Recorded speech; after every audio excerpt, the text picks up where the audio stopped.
Hi everyone, welcome back to another short tutorial. If you are getting this black screen, no boot device found, then follow these two simple steps.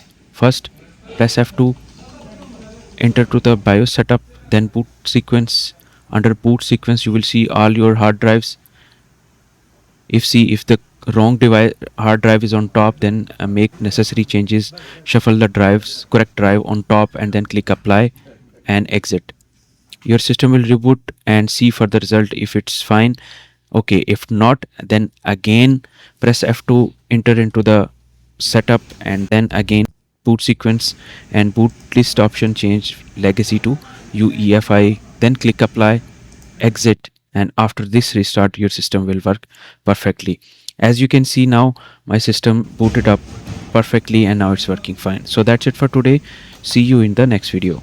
If this video helps you out, thumbs up, subscribe, and let me know your suggestion in comment box.